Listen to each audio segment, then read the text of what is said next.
Joe? Joe! Whoa. Oh, You were really absorbed in that game, dude. sorry, dude. Stressful day at school. How does stress tie into video games? Well, you see, if someone has a stressful day at work, school, or anything, video games can help you relieve that stress because you get so absorbed in the game, you forget about all that stress.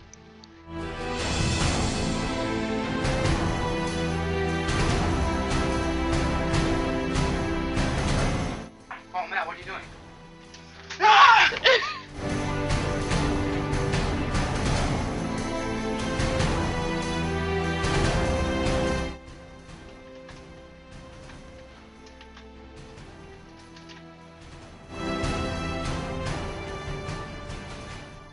One of the really interesting things from a developmental sense is that they are arguably the best teaching tool we have, or the best technologically based teaching tool we have, in the sense that you are not only being exposed to situations and people and concepts the way you are with television or movies, but you're an active player in them. You actively drive the narrative, and you make decisions and choices and moves that will then change the direction of what's going on. What that means, of course, is this is essentially a virtual reality, that you are immersed in an environment with a set of conditions, that you are asked by the gameplay to behave in certain ways. If you do it really well, you get rewarded. You also get more complicated and interesting narratives. If you do it badly, you get punished. So you are inside what psychologists call behavioral scripts. And behavioral scripts are how we learn anything. It's how we learn to say please and thank you. It's how we learn to please our parents and to do well in school. But if you're in an environment where, for example, you are learning how to play soccer well, it will help you learn soccer strategy. It won't help you kick a ball. It will help you think about how to play the game. If you're in a game where you're approaching the world over the barrel of a weapon and your job is to kill them before they kill you, you will get better at that.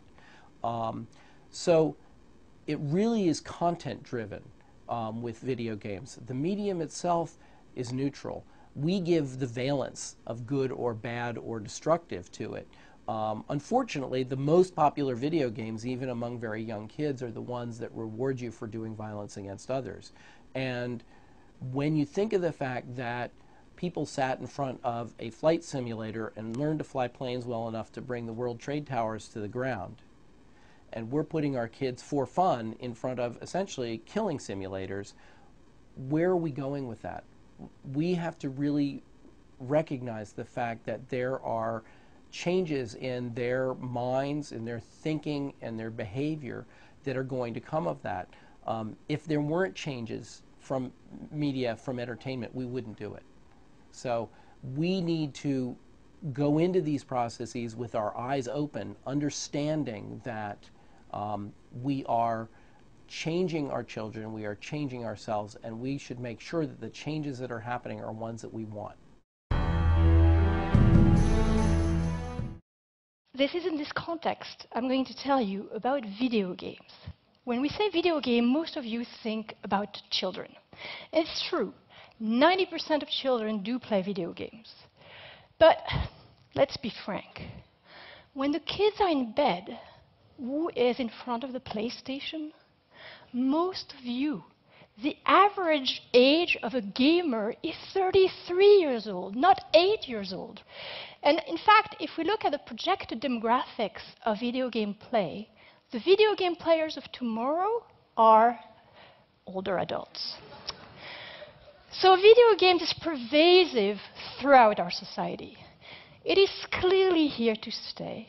It has an amazing impact on our everyday life. Consider these statistics released by Activision. After 1 month of release of the game Call of Duty Black Ops, it had been played for 68,000 years worldwide, right? Would any of you complain if this was a case about doing linear algebra? So what we're asking in the lab is how can we leverage that power? Now I want to step back a bit. I know most of you have had the experience of coming back home and finding your kids playing these kind of games. The name of the game is to get after your enemy, zombie, bad guys before they get to you, right? And I'm almost sure most of you have thought, oh, come on, can't you do something more intelligent than shooting at zombies? I'd like you to put this kind of knee-jerk reaction in the context of what you would have thought if you had found your girl playing Sudoku or your boy reading Shakespeare, right? Most parents would find that great.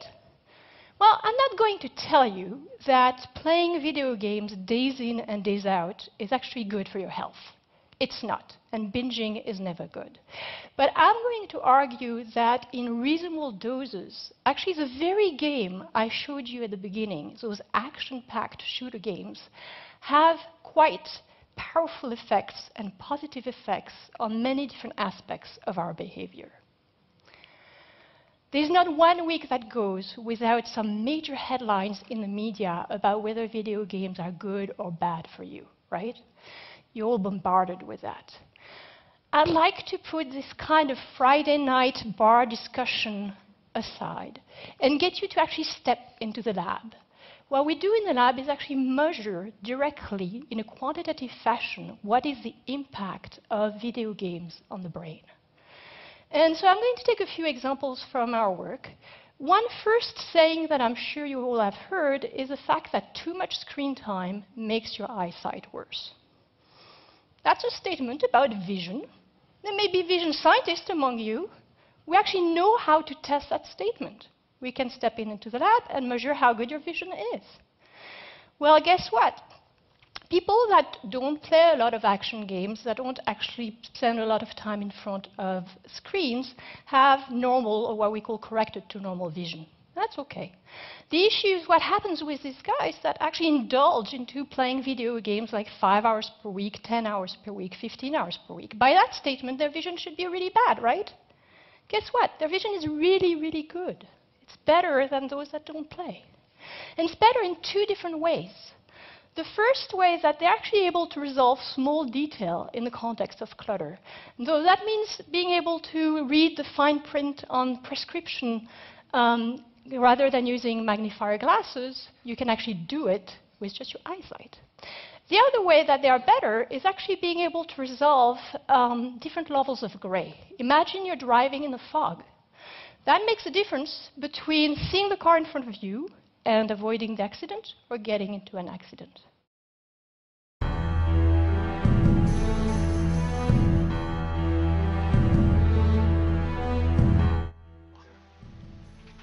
Dang it! Yeah, I killed you again!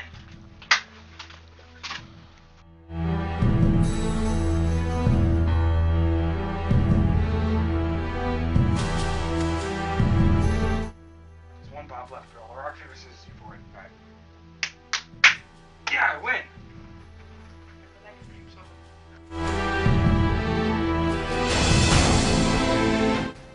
Was 1 pop left.